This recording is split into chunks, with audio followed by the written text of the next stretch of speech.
अस्सलाम वालेकुम दोस्तों। हर एक को यकीन नहीं है कि भूत की कहानियाँ असली होती हैं। द कंज्यूरिंग के पीछे की सच्ची कहानी से लेकर होटल तक जिसने सबको मुतासिर किया है, माजी की ये असली कहानी शक्कियों को भी यकीन करने पर मजबूर कर देती है। हकीकत में ज़िंदगी के 5 खौफनाक दास्तानों के बारे में जानिए, जिन पर कुछ हमवक्त बेहतरीन खौफनाक फिल्में मबनी हैं। दोस्तों, आज हम आपको बताएंगे 5 ऐसी हॉरर फिल्में जो सच्ची कहानियों पर मबनी हैं। The conjuring. जेम्स वॉन की 2013 की हॉरर फिल्म द कंज्यूरिंग ने मरकजी धारे में मौजूद सामईन को गैर मामूली तफ्तीशकारों एड और लॉरेन वॉरन की हकीकी कहानी और पैरन ख़ानदान के साथ उनके खौफनाक तजर्बे से आगाह किया। हकीकत में माजी की सच्ची कहानी फिल्म से भी ज़्यादा खौफनाक हो सकती है। USA टुडे के मुताबिक लॉरेन वॉरन ने फिल्म पर मशवरा किया था और वो इस पर अटल थे कि उनके और पैरवान ख़ानदान के साथ जो कुछ हुआ है वो सच है। उन्होंने कहा, वहाँ जो चीज़ें हुईं वो इतनी हैरत अंगेज़ हद तक खौफनाक थी, आज भी उसके बारे में बात करने से डर लगता है। पैरन की फैमिली मुबैना तौर पर शिकार जनवरी 1971 में उस वक्त हुई जब वो अपने नए फार्म हाउस में मुंतकिल हो गए, जो 1736 में रोड आइलैंड के हैरिसवेल में तामीर हुआ था। कैरोलिन और रॉजर पैरन और उनकी 5 बेटियों को करीब ही फौरी तौर पर अजीब व गरीब वाक़यात नज़र आने लगे। हैरत की बात यह है कि वो 9 साल तक वहाँ रहते रहे।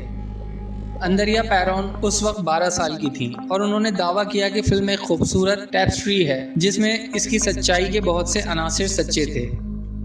पैरियन कुनबे को बहुत कम मालूम है कि 200 एकड़ मकान में एक बार बातिशबा थायर नामी खातून और उसके 4 बच्चे आबाद थे, जिनमें से 3 जवान मर गए थे, जिसने मुबैना तौर पर खुद को घर के पिछवाड़े के दरख्त से लटका दिया था और पैरियों पर मुबैना तौर पर इसकी रूह ने हमला किया था। उसने नए किराएदारों को खौफजदा करने के लिए फर्नीचर मुंतकिल किया, बाज़ औक़ात मुकम्मल तौर पर नमूदार हुआ और जैसा कि फिल्म में दिखाया गया है।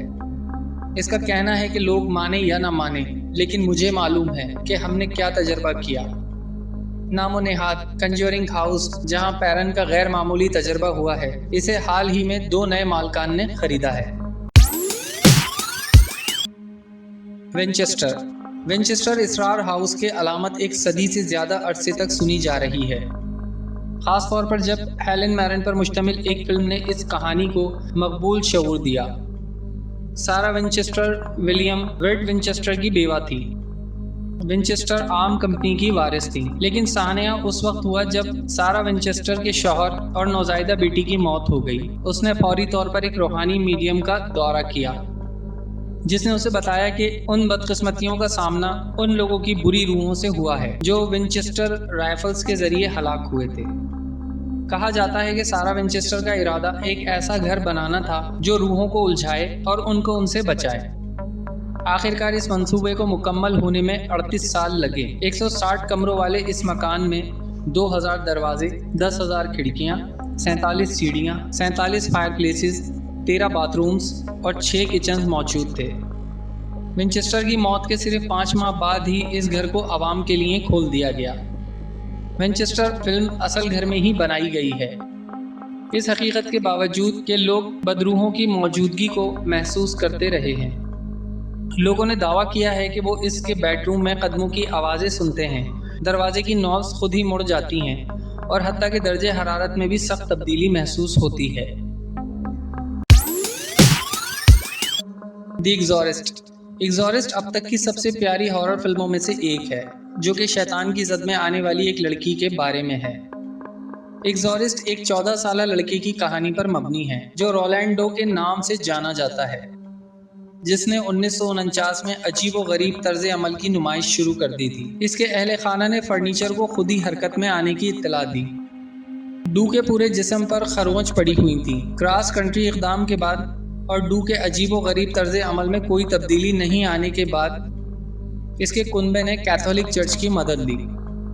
उनके इंदराज में लिखा गया है कि बाप दादा ने रोलैंड को हॉली कम्युनियन में देने का इरादा किया ताकि शैतान इसमें ना घुसे। उसके जिस्म को बुरी तरह से नोचा गया था। हेलो का लफ्ज़ इसके सीने और रान पर लिखा हुआ था। आखिरकार मुतअद्दिद कोशिशों के बाद शैतान को काबू कर लिया गया। اور ڈو ٹھیک ہو کر معمول پر آ گیا۔ انہوں نے اس واقعے کے بارے میں کبھی بھی عوامی سطح پر بات نہیں کی۔ اینابیلا کریشن اور اینابیلا کمز ہوم۔ اینابیل ایک ایسی گڑیا ہے جس کے بارے میں خیال کیا جاتا ہے کہ وہ ایک بری روح کے ساتھ آمادہ ہے۔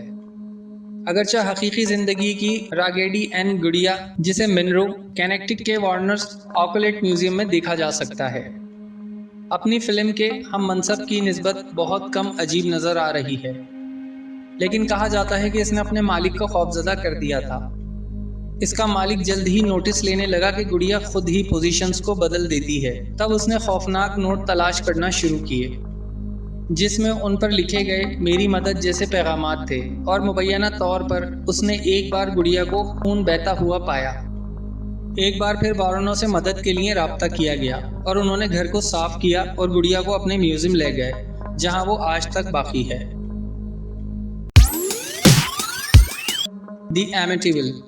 ایمیٹیول ہارر فلم ڈیفیو خاندان کے قتل کو گھر میں بدرو کی موجودگی سے جوڑتی ہے۔ 13 نومبر 1974 کی صبح رونالڈ ڈیفیو جونیئر نے اپنے والد شارٹ گن کو چوری کر کے نیو یارک کے شہر ایمیٹیول میں اپنے پورے خاندان کا قتل کر دیا۔ یہ دعویٰ کیا گیا کہ گھر میں موجود بدرو نے اسے یہ کرنے پر مجبور کیا، اور بعد میں اسے 25 سال عمر قید کی سزا سنائی گئی۔ 1 سال بعد لوٹس کا خاندان گھر میں رہنے آیا، اور اس خاندان کا دعویٰ تھا کہ فوری طور پر غیر معمولی سرگرمیوں کا تجربہ کرتے رہے ہیں۔ جارج لوٹس کنبے کی سرپرست نے دعویٰ کیا کہ صبح اسی ٹائم جب قتل ہوئے تھے، اکثر جاگتے وقت اس نے بندوق کی گولیوں کی آواز سنی تھی۔ ان کی بیٹی مسی نے ایک خیالی دوست جوڈی بھی بنائی، جو ڈیفیو کی بیٹی کا نام بھی تھا۔ مسی کا کہنا ہے کہ اسے اس وقت تک قتل کے بارے میں کچھ معلوم نہیں تھا۔ غیر معمولی تجربوں کے بعد لوٹس کا خاندان صرف 28 دن بعد ہی اپنے گھر سے فرار ہو گیا۔ دوستوں، ہم امید کرتے ہیں کہ آپ کو آج کی ویڈیو پسند آئی ہوگی۔ اگلی ویڈیو تک کے لیے ہمیں اجازت دیجیے۔ اللہ حافظ۔